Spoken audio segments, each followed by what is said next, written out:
people pleasing is on the rise. Yeah, it is. Thanks for agreeing with me, Kyle. At least according to my TikTok. Gosh, you're so right.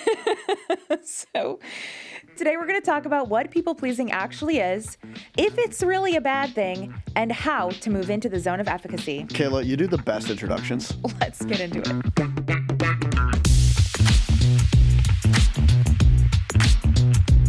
Kayla, you have clearly a lot of big thoughts about people pleasing. I do. Apparently, it's infiltrated your TikTok feed. I don't have TikTok, so you aren't you lucky? You keep me updated on what the youths are doing. So, like, why is this hitting a nerve for you? Yeah. Right now? Okay. First, let me say, what is people pleasing? The therapy speak. According to Merriam-Webster. Where defines it? The dictionary defines it. No. What it really is it's the inability to confront or push back at the expense of your own needs and at the expense of outcomes. This is when we're talking about work. In other words, it's prioritizing others' needs and opinions over your own. Mm-hmm. This obviously can permeate every part of somebody's life, but we are talking about it specifically when it comes to work. Yeah. Now, we're not talking about your home life. No. That's on you. That's on you. We don't solve those problems. Yeah. Go to a different podcast for that. But this basically means that you are not prioritizing what you think is the right move. You're not doing what you need to do. You're not pushing back when you need to. Yeah. It's at the expense of your feelings. It's also at the expense of the outcomes of the company. I feel like you're being dishonest as well. Exactly. Like you're just saying yes to everything. Yes. When you don't feel like saying yes is the right thing to actually do. Right. And it can get you in a lot of trouble. So people pleasing, I think, is a real problem. Okay. Here's the people-pleasing problem. The people-pleasing problem. Say that 5 times fast and send us a voice note of it per my last email at morningbrew.com. Nice plug. Thank you. No, my take here and why this gets me riled up is I think that the term people-pleasing is the new imposter syndrome. Ooh, okay. Spicy. So imposter syndrome, and we've had an episode in this in the past. If you want to hear my full rant, check it out. Imposter syndrome, TLDR, is a very real thing that happens to a lot of people, but it has been co-opted by people that are trying to humble brag, being like, oh, I have imposter syndrome. I'm just doing so well, but I don't really think I am. I'm the CEO of a $1 billion company, and I don't even know what I'm doing. But I get insecure, I'm too. an imposter. Look at me. I'm a man of the people. No, you're not. No. Yeah. So that pisses me off, and I think I see people pleasing taking the same path. Okay. And that makes say me more. very So, upset. like, everyone's saying they're a people pleaser? Is that what you're getting at? That's what I'm getting at. I think it's like this new term that's like trying to do a weird humble brag, which is like, I just want to make everyone happy. You know, I'm just such a good person that I'm prioritizing everyone else's needs over my own. Again, very real thing that people are really doing. It's like, I'm just helping so many people. I'm just so good. I can't say no. I just help and help and help, and everyone loves me. Exactly. And in the context of work, I think it's becoming that weird, like, it's not a dog whistle, but it's that little like signal that like, I'm such a hard worker and I'm just like burning myself out. I'm running into the ground because I'm doing so much for everybody and I'm not even thinking about myself. Again, it is a very real thing. And people that take it too far are harming themselves and others by not doing it or by doing it. But this is my issue. It's getting out of control. It's getting out of control. I think my hot take is the people that like kind of like use it, like genuinely are like, I'm a people pleaser. Yeah. Like to you are some of the people I'm like, no, you're not. Like you're not pleasing anybody. You're actually quite not pleasant. I feel like you just hate disagreeableness so much that like any hint of it, you're like freaking out, but you're not actually pleasing anyone either. You're not helping anyone. You just are conflict avoidant. Yes. And so I think this is another term that like has kind of been bastardized, and it does mean being conflict avoidant. It means being like hating confrontation to a fault. And I think we've talked about this many times before. Difficult conversations are extremely important in your career, and you're often one hard conversation away from like a good outcome. And so when you're in this people-pleasing, conflict avoidant mindset, you're not just like avoiding your own needs. You know, you're not just being selfless. Like you're actually harming yourself in your career and the careers of people around you. Yeah, it's a bad thing. Yeah, I agree. So it's a bad thing how we've defined it, which you said leads to bad outcomes. Now, I don't think in general pleasing people, making people happy, that seems good to me. And I would say, yeah, like I hope that I'm around people and they're not like, F this guy. Like, I hope that I'm contributing happiness, that we're making people feel good. Like, that's not what I'm saying. I'm just saying the way you've defined it, Yeah. you're hurting yourself, you're hurting others. No one actually likes what you're doing, so stop doing it. Yeah, there's a difference between being agreeable and being a nice person and like agreeing with everything anyone says so that you don't ever have to have a hard conversation. Yeah, not having boundaries, not standing up for yourself. But I also think that the advice that is very real for people who do suffer with people-pleasing tendencies, which again is a negative when used inappropriately, is like say no to more stuff, have boundaries, protect your peace. And when people that aren't people-pleasing start doing that, it's just like, okay, now you're just being a dick. You know? And the people who are like, I got to protect my peace. I'm like, how are you not peaceful? I feel like you're not doing anything. Like, what's going on here? How is like being the devil's advocate protecting your peace in any way, shape, or form? So, all right. So we get off our soapbox. Yes. Let me get off my soapbox and onto a slightly taller soapbox. Can I put a stat behind this? Please do. So according to the Journal of Personality and Social Psychology, they found that men who describe themselves as nice, agreeable, cooperative, and kind earned 18% less than men who characterized themselves as disagreeable and assertive. And for women, they earned 5% less. So they didn't earn as less as men, but they still earned less than their quote unquote disagreeable counterparts. And this study has been coined the niceness tax. Now, I think there's things that we could pick apart, but to your point earlier about saying yes to everyone, if you're going about people pleasing in that way, you're actually not driving outcomes and you're getting paid less. So like figuring out how to appropriately people please and when to be strategic about it is very critical because it is holding you back in some ways of earning the money you deserve. Yeah, I completely agree. And I think that's actually probably the first time that I've heard a stat in which men generally are more hit on that. Yeah. But I think that's interesting. My takeaway from that is that there's almost an expectation that it's more okay for men to like be a dick. Yeah. And so when they are, it's like, oh yeah, like pay them more. Yeah. And when women are, like, I'd like to talk about that, whether now or later, this like the gender differences here. But when women do it, it's like, okay, like they're moving things forward. They're maybe a little disagreeable, but they aren't making as much as their disagreeable counterparts as men because it's almost like that's not expected. Right. That makes sense. Yeah. Let's pause there and talk about my second soapbox. Yes. Get on the soapbox. Which is that I created a graph because it was really bothering me. I think there's a spectrum of people pleasing that's like being too agreeable at the expense of outcomes for your business. But like, I want people to know where they stand on the people pleasing spectrum. And that it's not like, oh my gosh, I'm such a people pleaser when you're not. And therefore you setting boundaries and being an asshole just makes you less effective overall. Yep. So I created a graph. And if you're watching on YouTube, you will see that we have a little graph. But if you're not, check this, like go to YouTube because this graph is pretty great. We'll put it on socials. We'll put it on the socials. So you can check that out at Per My Last Email Show on all things. Okay, so I have two axes. If you can imagine an x-axis and a y-axis, I'm going to talk you through it. First, on the y-axis is people pleasing. That's the spectrum that I was talking about. There's high people pleasing.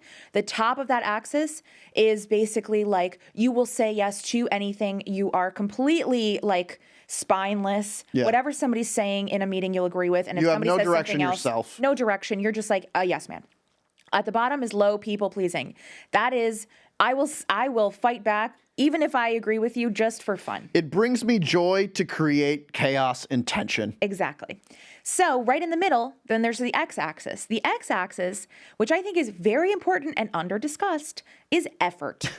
So if you have high effort, that's in the positive of the x-axis. And as you get lower and lower effort, how much you're working, how much you're trying to work at your job, you go into low effort, and that's the negative part of the x-axis. So the y-axis is people pleasing, the x-axis is effort, and I think where you lie on that quadrant has a big impact on how much you can get done and how much you can build buy-in, how much you can build workplace relationships. So Kyle, what do you think about? Yeah, well, first I would encourage, I love the chart. Yeah. I would encourage you to the listener to place yourself for a second. Think, where are you on that people pleasing spectrum? Where are you on that effort spectrum? And just take a mental note. Place yourself as a dot onto that chart. Now, I think you were going to ask me where I think I am on that chart. Yes. I would say I'm a little bit of a people pleaser, less than I'm not a people pleaser, but like I'm close to the line, I think. And because I think I'm generally agreeable, I can be disagreeable when I need to. So maybe I'm right in the middle. And then I'm high effort, of course, got that dog in me. Yeah. So I'm far right for all my bosses listening. I'm far right, but I think I'm like in the middle. Is that an accurate self-diagnostic of myself, or where would you put me? I think that you end up being, you kind of like bounce between right on that x-axis. So I would never put you as a high people pleaser, because I think if you thought that something was wrong, you wouldn't prevent yourself from saying that for the other person's expense. Yeah. I also think if something was bothering you, you wouldn't necessarily like push it down. I think you like a lot of like closure there. Oh yeah. So It was like, I know. I've worked with you long enough. I think you bounce between like neutral people pleasing to like 10% low people pleasing. Okay. I think that's fair. I think people pleasing is complex because I agree with everything you said, and so I can be disagreeable when appropriate, I hope. But I also don't think I don't think people hate talking to me, I hope. Like, well, no, but I think again, I'm like nice. I'm maybe mapping this to radical candor, where I'm like, I do care about people personally. That's important to me. And it's important to know that like the people I'm working with, like I respect them as a person. I like talking to them. But it is so, in addition, I can be candid with them, and they know that like I'm telling you the truth as hopefully all the time. Well, that's what I'm saying is I think that like people pleasing does not mean that you are a nice person, that people find you pleasant. Yeah. The way that this is used is like you would choose to keep other people happy at the expense of what you think is right. Yeah. And I don't think you do that. That's a great breakdown. So, and I would say like then if you're super high on people pleasing, you're probably like tired, like like miserable because you're pushing yourself down. I was actually looking up stats for this episode, and it was saying like sacrificing your authentic voice creates more emotional labor, according to the Journal of Applied Psychology. And emotional labor increases exhaustion, decreases satisfaction, and increases your chance of burnout. So like suppressing what you actually want to say is damaging to you and increases your odds of burning out. So you don't want to be too high, but I would also say you don't want to be so low where like everything has to be a disagreement for why. Right. And I think we've worked with those people too, where it's like, stop doing this, man. Like, what's going on? Yeah, and on the opposite end, like that super low people pleasing would be then putting your own needs and opinions above the needs and opinions of others. So that's basically just being selfish, and being selfish at work is just like, it's not effective. Yeah. Like if you want to be truly selfish and you want to get ahead, that involves sometimes thinking, okay, I think this opinion, but I think it's actually better if this person, continues to work through this project by themselves or whatever, letting them kind of work through it. Yep. So I think that you're kind of in that lower quadrant. Okay. With the high effort. And again, not super low people pleasing, because I think you are pretty good about keeping other people's opinions and needs in mind. Well, I was good self-reflection for myself. Where are you on the chart? So if you've listened in the past, I am a recovering tryhard. I'm a recovering perfectionist, and that does include people pleasing. And that's like, I think in the bad way, where sometimes I feel very conflict avoidant. And so I would rather, like, if I'm in a one-on-one, for an example, this is a made-up example. If I'm in a one-on-one with someone and they're telling me something and I'm like, gosh, I don't know if I agree with that, I'll kind of be like, haha, I don't know. But I won't actually push back in that moment. And if it's like somebody telling me that they think that the season finale of White Lotus was bad, like, it's not a big deal. You know what I mean? But if it's like, I think we should go in this direction, and I'm like, well, we haven't considered X, Y, and Z, and I don't say that, and then we don't consider X, Y, and Z, and we go in the direction that they've suggested, and then it like becomes a big mess to clean up because X, Y, and Z will probably be something we should have considered, you know? Yeah. And so that's something that has been a problem for me. I would say I'm probably medium effort, medium people pleasing. Okay. How do you think that's correct? No, I think you're high effort. I think I've had experiences with you where you've left meetings and then you've been like, why didn't I like say something? That I wanted to disagree, but I didn't say anything. So yeah, I think like that probably puts you higher up on the people pleasing element. But I also think, again, going back to the radical candor framework, I mean, you tell me, like, I feel like we've had plenty of disagreements. Hell, half the podcast is about us disagreeing. It's true. So I think if you know the person and you have a good relationship with him, I don't think you're afraid to disagree. Yeah. And I think that's really important. And I think there's a creative tension and good ideas and innovation comes out of that disagreeableness. Yep. And I think you have enough of it and you deploy it effectively when you know the person where it's, enjoyable to work with you. Thank you. And I agree. And I think that's a really important thing that we haven't discussed yet, which is it's also how well you know that person. Yeah. Like, yeah, with you, we'll fight and we'll argue because like we know each other. We have that radical candor relationship, which if you don't know what that is, look it up. It's a great book by Kim Scott. Basically, it's the same. It's like a chart and it's challenging directly and caring deeply are the two like things you're trying to optimize for. And so when you have a good relationship with somebody and you feel comfortable knowing that if I disagree with them, it's not going to ruin the relationship 100%. I think where I get higher on the like I'm not willing to challenge somebody, I'm a little more people pleasy, is when I'm not confident in the relationship with that person. Yeah. And I fear that there will be negative repercussions for disagreeing with them down the road. And so I'll optimize for maintaining the relationship or the perception of the relationship in the short term, sometimes at the expense of the long term. Yeah. And we'll be right back after this. Okay, back to the show. So two things. I think this is a really good point. One is there's this relationship game you're playing in any conversation with someone where you're either like strengthening the relationship and like showing good faith, or you're hurting the relationship by just being annoying and like, doing all that stuff. And I think there is a balance here. Like sometimes a strategic yes, even if you feel like no is probably the right way to go, might be advantageous actually, because it's not a big deal. It's going to strengthen the relationship, and you could be wrong too. Like just say yes. And so I do think there's this balance where you're being disagreeable at the right time. I would say like strategic agreeableness and strategic disagreeableness are very important skills to have. You shouldn't always say yes, and you shouldn't always say no. You should know when the right time to say yes is and when the right time to say no is. My second point is, I think people, when they hear disagreeable or I should have said something in that meeting, they think you have to be like, excuse me, boss, what you just said was the dumbest idea I've ever heard in my life. We should never do that. And here's what you actually should do instead. And I think that is very scary. And people are not going to do that. Yeah. My actual pragmatic advice would be lead with questions. If you don't agree with something, a good way to show that you don't agree, but also keep curiosity and be a lot more approachable is to ask questions about it. Oh, why do you think we should go in that direction? Oh, that's really interesting.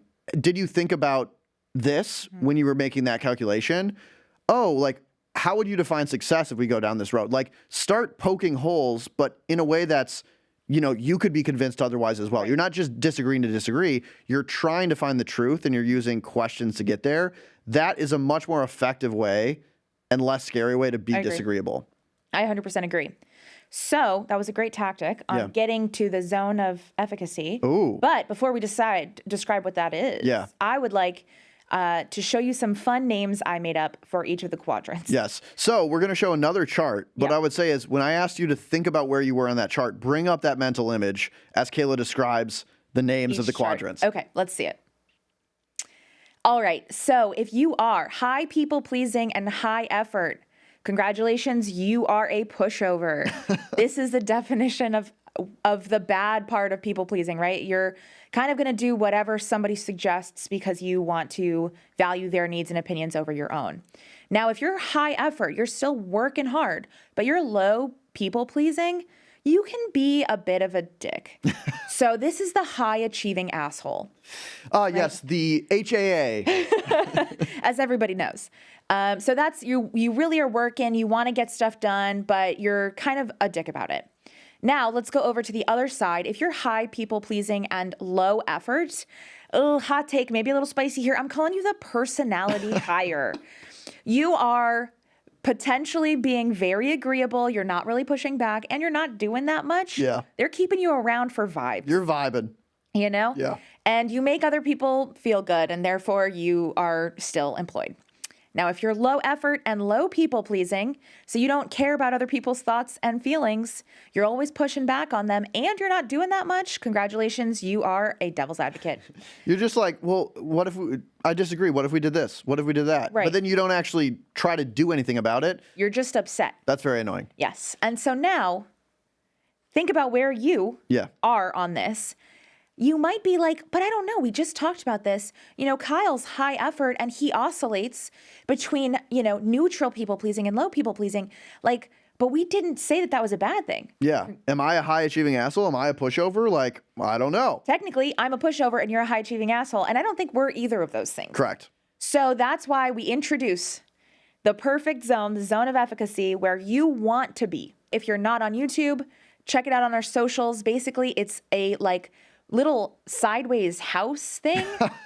So if you look at like middle of high effort, going up and down, that's kind of where you want to be. Mm-hmm. So broadly speaking, the more effort you put in, the more latitude you have to be either more people pleasing or less people pleasing because you're getting shit done. Exactly. And people like working with people that actually do what they say they're going to do. Yeah. So they're more lenient if you're like, you know, saying yes to everything, but you're actually like contributing, or if you're pushing back a little bit, but you're actually contributing. Exactly. Now it's not like a forever funnel, right? It cuts off at about halfway.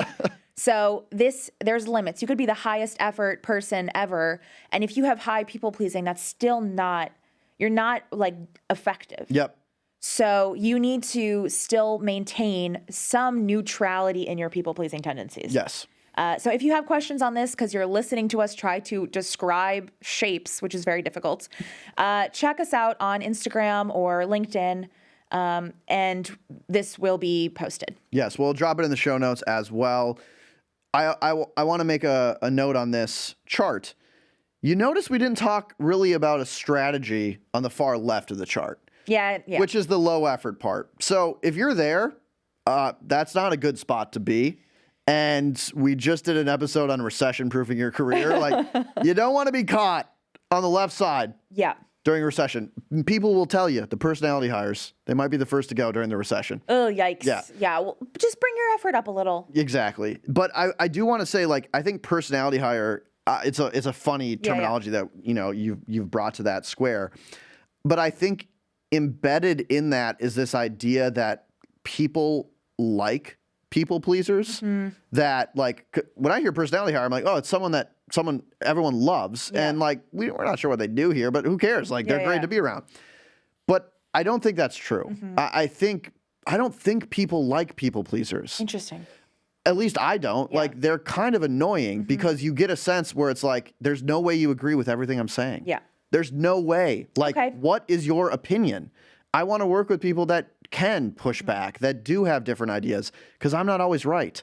And so it's frustrating, I think, to work with someone that is a people pleaser. And I think people pleasers think that's what people want to hear. Mm-hmm. So they're saying yes all the time. They're agreeing all the time.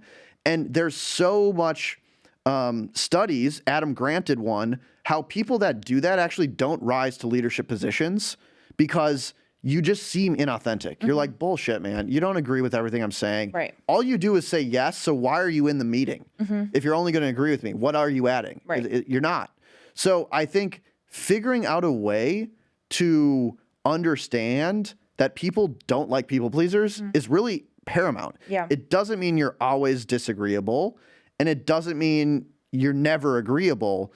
But I think, again, getting to that middle area where you can oscillate between you're going to say yes when you think it's a yes, but you're going to say no when you think it's a no. That's who most people want to work with, and your career is going to benefit if you understand that. Yeah, I agree. I do agree with you. And I think that Do you agree with me? I do agree. Don't be a people pleaser. No, I do agree. Although I have one pushback on that. But I think that when you have that like dissonance of I'm agreeing with you, but I think you're on the wrong page here. You come out of that meeting pissed. I know. And you're like, I said yes, but I don't believe it. And then you go to happy hour and you're bitching about, your boss is such an idiot, but you've never given them that opportunity to like react to your thoughts either. Yeah. And so they either think, oh, this person like loves all of my ideas and I'm the best, which they probably don't because they're probably pretty self-aware. Or they're like, why isn't this person pushing back on me at all? Like, I see them huffing and puffing, leaving the room. Like, that grates on you from both angles, both as the people pleaser and the person being people pleased. Yes. But my question to you then is, if that's not the personality hire, if it's not like everybody loves you, like, what would you classify that high people pleasing, low effort quadrant as? That's a really good question. High people pleasing, low effort is like, I don't have a fun, catchy term, but it's like, why am I talking to you? like, no, because I'm thinking of people I've worked with in the past, and it's like, okay, here's what happens. You have a meeting with them, and you're talking about some sort of idea you have, and they're going to have to be the one that ultimately like executes it. And you say, hey, what are your thoughts on this? You tell them your idea. They honestly should have pushback because they know more about this space than you. Like, you're coming to them to partner because, they work in X, Y, or Z function. And they're like, yeah, it's brilliant. And you're like, oh, okay, cool. Like, I nailed it. This is sweet. Like, let's go. Let's do it. And then you have a meeting in 2 weeks, and you're like, hey, remember that thing that like you said you were going to do? Like, what's up with that? And they're like, oh, I was busy. I didn't get around to it. You're like, oh, okay. Do you think it's a good idea though? Like, it's important still? And they're like, yeah, no, totally. It's super important. Okay, great. Like, and then that happens so many times where you're like, oh, this person just like isn't telling me the truth and they're not trying. I'm just going to stop meeting with them. Like, they're not actually going to push back in any constructive way. And even if they did, they're not going to do the damn thing. So I'm kind of just wasting both of our times. And that's really frustrating after a long time of working with someone like that. Yeah, that makes sense. Also, this is such a niche reference, so I'm so sorry. If you haven't seen Veep, press 15 plus 15. But if you've seen Veep, there's this like one lawyer woman that Selena Myers, the VP, like brings on, and she's like such a waffler. They're like, what do you think? And she's like, well, I think on the one hand, like, this is a great idea, but on the other hand, this is a great idea. What do you think? Oh yeah, that's great. Whatever you think. And everybody hates this character. It's like, why is she around? So I actually think that's probably right. Where it's like, if you're just like, if you don't have an opinion, you don't have a backbone, you don't have like the ability to push back and like defend your ideas, then what are you doing? Yeah. I think the personality hire, if we're going to use that as a positive term, you actually have to take the zone of efficacy and like flip it over to the other side where it's like you're the right amount of agreeable and disagreeable where you're an interesting person to talk to. I like that a lot. Like, think of the people you most enjoy in your life. They like have interesting ideas. They're like riffing off what you're saying. They're pushing back on you sometimes. They're introducing new thoughts. Like, I could talk to this person forever because it's not like I'm talking to myself. They're a different. So the personality hire to me is like right in the middle to me. Yeah, love that. So my advice is, if you want to get into a good zone, either increase your effort and get into that zone of efficacy, or decrease your effort and be fun. Fun to talk to, enter the personality hire zone. But obviously, in all, seriousness, I think making sure that you're the right amount of people pleasing, obviously pushing back, defending yourself, putting your own needs sometimes above others, and sometimes, keeping other people in mind is also great. And you'll be fine. Yeah, I do think there is a real tactical element to this, which is what you've laid out, which is thinking about where you are on the chart and then trying to move into the zone of efficacy. And I would say, like, if you are someone who identifies as a people pleaser, that's been something that you feel like you've had that mentality since a kid or whenever, and you really struggle getting out of it, my recommendation is not to wholesale like change your personality overnight. That's going to fail and you're going to feel very uncomfortable. But it's moving a little bit closer. So like, this is going to sound absurd, but I'd literally make a goal if I was a people pleaser to like disagree once a week. And you can use the tactics we talked about earlier, like phrase it as questions. But if you disagree once a week, just like step up and do it. And they've done, I mean, our brains are very neuroplastic. Like you will change with reps. They've done studies in fMRI machines where people are people pleasing and then they have to like say no. And the parts of their brain that indicate fear like light up. But after you get reps in, that starts to diminish. And the part of your brain that feels good, gives you rewards, that starts to light up. So it is possible to change, but you're not going to change overnight. So set a goal for yourself sincerely and try to disagree once a week. I think you're going to find ultimately that you're in a better spot. You're viewed as more competent and you have odds of increasing your chance of a leadership position go up. Now, not to be the guy that's like, we have to talk about women, though. We have to talk about the gender gap. But we do have to talk about the gender gap here because that is something that I've read a lot about. Obviously, I've not experienced myself, where going back to the idea that the implicit assumption is men can be more disagreeable and they should be disagreeable. And it's like masculine to do that.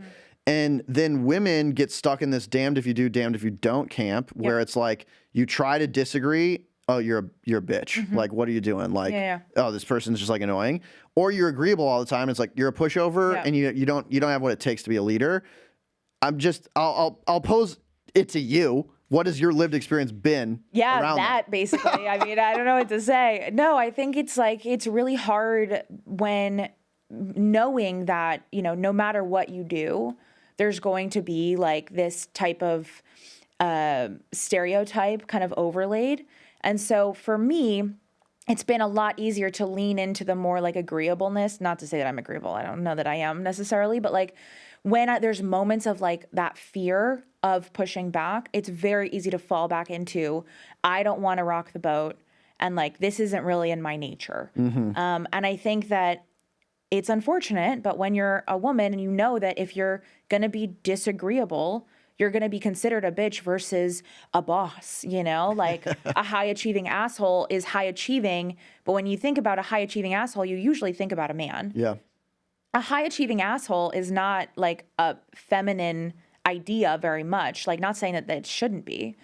And so usually the people in that quadrant are men. Yeah. And the people in the pushover quadrant are women. Again, this is a generalization. No, I think it's, I mean, cue Taylor Swift's I'm a Man. Is that the I don't song, know. If I Was a Man? I don't know. Oh, Kayla. What? All right, we got to play the song after. Sorry, I'm not a Swift hater, but. No, it's literally that whole concept. Like, if I was doing what I was doing, but I was a man, people would say I'm a boss. But now I'm the other B. Unfortunately, I like don't have a good piece of advice besides like maybe trying to be more disagreeable and trying to like rewire your brain a little bit with the understanding that if you suddenly become that high achieving asshole, like you might have negative outcomes versus the like, wow, they're getting it done, you know?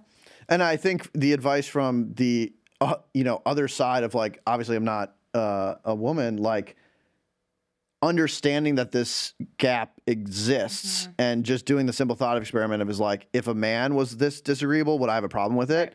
If the answer is no, like, okay, like fix that. Yeah. And then the other is like, if a man was like this agreeable, would I have a problem with that? Right. And if the answer is no, then like don't. Yeah. So yeah, I think there's, it's an interesting dichotomy there. Yeah, and unfortunately, we will not be solving this in the next 15 seconds. So I think we can. Leave it to me. I'll solve it. Classic high achieving asshole behavior. Okay, anything else? I mean, yes, like I could talk about this subject for a while. It's something that I find like we're going to be hearing about a lot more. Like I think it's very annoying, but it's something that is going to happen. And when you can, be yourself. That's a good place to end. Be authentic. Yeah. So go check out the charts on social. We'll link to them in the show notes. I think this is a visual episode, so if you haven't subscribed to our YouTube page, please do.